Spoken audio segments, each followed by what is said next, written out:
নমস্কার বন্ধুরা, শুভ সন্ধ্যা। আশা করি আপনারা সকলেই ভালো আছেন, সুস্থ আছেন। আজ আপনাদের সামনে আমার নিবেদন হলো শ্রী তুলসীদাসজির লেখা শ্রীরামচন্দ্র কৃপালু ভজমনে এই ভজনটি। এই ভজনটির লেখার সময়কাল হলো ত্রয়োদশ শতাব্দী, আর ভজনটি যে ভাষায় লেখা হয়েছিল সেটি হলো আবধি ভাষা, আবধি সংস্কৃত। এখন কথা হলো ভজনটির সুর নিয়ে।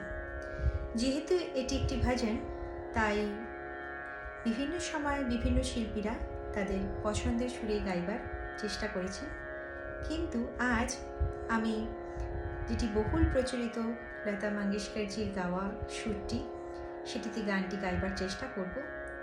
আপনাদের আমার এই চেষ্টা কেমন লাগলো অবশ্যই কিন্তু কমেন্ট করে জানাতে ভুলবেন না।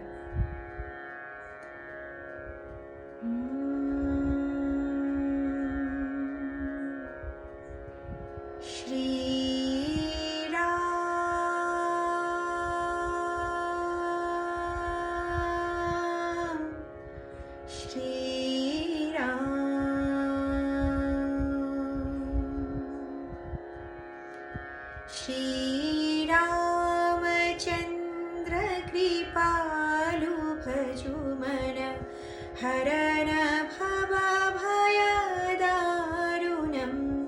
श्रीरामचन्द्र कृपालु भजुमन हरन भवभयदारुणं। नवकञ्जलोचन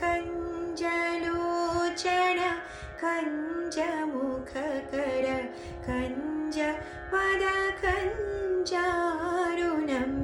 श्रीराम श्रीराम। कन्दर्पगणितमितछवि नवनीलनीरदसुन्दरं। पटपीतमानहुतरितरुचिसुचि नौमि जनकसुताभरं। श्रीरामचन्द्र कृपालु भजुमन हरन भवभयदारुणं।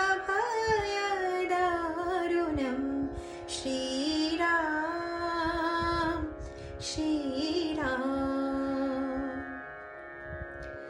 भज दीनबन्धु दिनेश दानवदैत्यवंशनिकन्दनं। रघुनन्द आनन्द कन्द कौशल चन्द दशरथ नन्दनं। श्रीरामचन्द्र कृपालु भजुमन हरन भवभयदारुणं। श्रीराम श्रीराम।